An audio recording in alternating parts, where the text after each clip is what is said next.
Binahagi ng isang registered criminologist at licensed professional teacher mula sa lungsod ng Santiago ang kanyang inspirasyon at mga pinagdaanang hamon matapos niyang makamit ang 2 lisensya na matagal ng pangarap ng kanyang mga magulang. Sa panayam ng Bomb Radyo Kawayan kay Jonah May Galam, registered crim athlete passer, sinabi nito na hindi naging madali ang kanyang naging journey sa pag-abot ng pangarap dahil sa dumaan din sila sa problemang pinansyal matapos na maagang pumanaw ang kanyang ama noong siya ay 18 taong gulang pa lamang. Ayon kay Galam, nagsilbing inspirasyon niya ang kagustuhan ng kanyang ama na maging registered criminologist siya habang pangarap naman ng kanyang ina na maging licensed professional teacher siya. Anya, kahit maraming pagsubok ay pinili niyang magsikap upang masuklian ang sakripisyo ng kanyang pamilya at mapatunayan na kaya niyang makaahon sa buhay.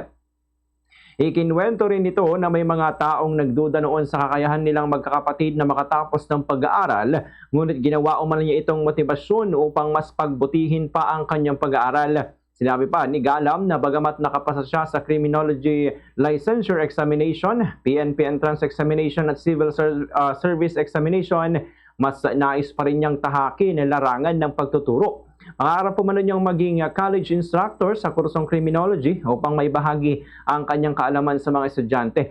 Bukod dito, hinayag din niyang balak pa niyang kumuha ng kursong abogasya sa mga susunod na taon. Nagbigay naman siya ng mensahe sa mga kabataan na huwag hayaang hadlangan ng mga negatibong komento ng ibang tao ang kanilang mga pangarap. Binigyang diin niya na mahalagang samahan ng sipag, tiyaga at panalangin, maging sa tiwala sa sarili ang pag-abot sa tagumpay. Nagpasalamat din si Galam sa kanyang ina, mga kapatid, kamag-anak at lahat ng sumuporta sa kanya sa buong panahon ng kanyang pag-aaral at paghahanda sa board examinations. Ganito ang bahagi ng pahayag ni registered criminologist at athlete pastor Jonah May Galam.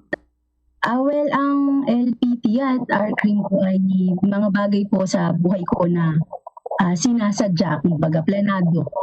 Kaya nga po nang sabi ko sa aking caption sa aking Facebook ay ang gusto po ng father ko ay maging registered criminologist talaga ako at ang aking naman pong mother, ang gusto niya po ay maging licensed professional teacher ako. Kaya naman ang sabi ko, hanggat kaya, hanggat bata pa, hanggat kaya pa ng utak, isang napakalit na sakripisyong kailangan gawin ng isang anak para mabigyang kasiyahan po ang kanyang mga magulang. Kaya naman pinaghusay, pinagbuti.